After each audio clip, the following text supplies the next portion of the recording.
Dans la matinée du 11 septembre 2001, 19 hommes armés de cutters, dirigés par un homme sous dialyse depuis une caverne forteresse de l'autre côté du monde en utilisant un téléphone satellite et un PC portable, ont réalisé la pénétration la plus sophistiquée de l'espace aérien le plus protégé au monde. S'emparant des passagers et des pilotes, tous d'anciens pilotes de chasse, de 4 vols commerciaux qu'ils détournèrent de leur route pendant plus d'1 heure, sans jamais avoir été inquiétés par un seul chasseur d'interception. Ces 19 pirates, religieux fondamentalistes dévots qui aimaient boire de l'alcool, sniffer de la cocaïne et vivaient avec des stripteaseuses, ont réussi à abattre 3 immeubles à l'aide de 2 avions à New York. Cependant qu'à Washington, un homme incapable de piloter un monomoteur Cessna a été capable avec un 757 de faire une boucle en descente de 2400 mètres à 270 degrés pour arriver en parfait azimuth et percuter le Pentagone au niveau du bureau des analystes du budget où des employés du ministère enquêtaient sur le mystère des 2300 milliards de dollars que Donald Rumsfeld, secrétaire d'État, avait annoncé manquant des coffres du Pentagone dans une conférence de presse tenue le jour précédent, le 10 septembre 2001.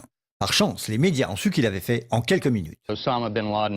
Et les grands pontes en quelques heures. Osama bin Laden. Les officiels dans la journée. Terrorists who committed these acts and those who harbor them.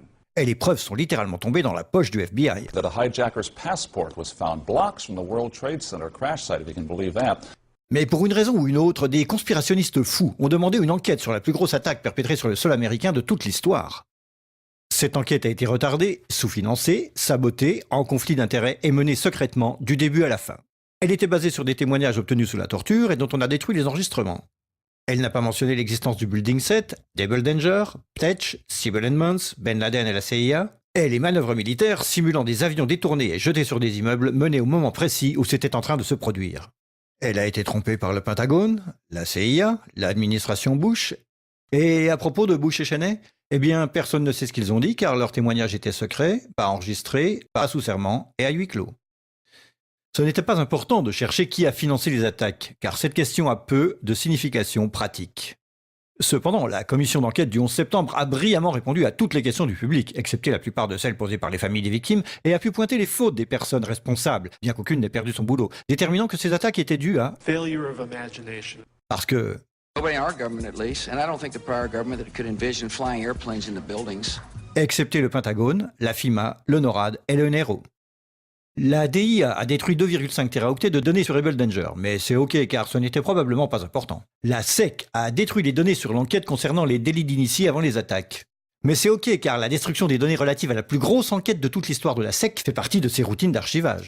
Le NIST a classé secret son modèle mathématique utilisé pour l'effondrement du building numéro 7. Mais c'est ok car le révéler aurait compromis la sécurité publique.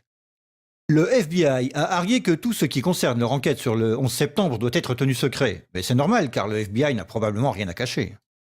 Cet homme n'a jamais existé, et rien qu'il ait dit ne mérite votre attention.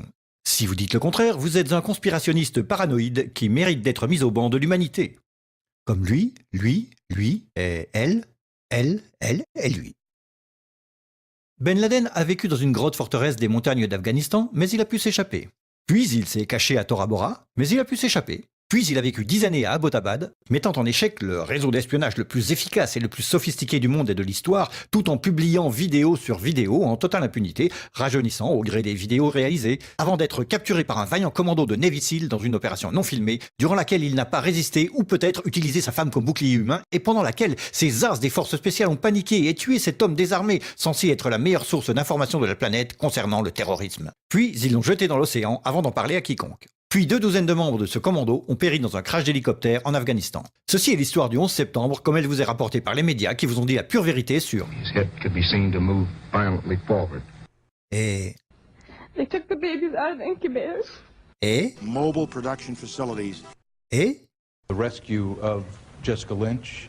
Si vous avez un doute sur cette histoire, vous êtes une chure de rat, un paranoïaque, un cinglé, vous détestez les chiens et les enfants et vous serez conspué par le monde entier. Si vous aimez votre pays et la liberté, la joie, les arcs-en-ciel, le rock, les chiots, les tartes aux pommes et votre grand-mère, alors vous n'émettrez jamais le moindre doute sur aucune des parties de cette histoire, à personne, jamais.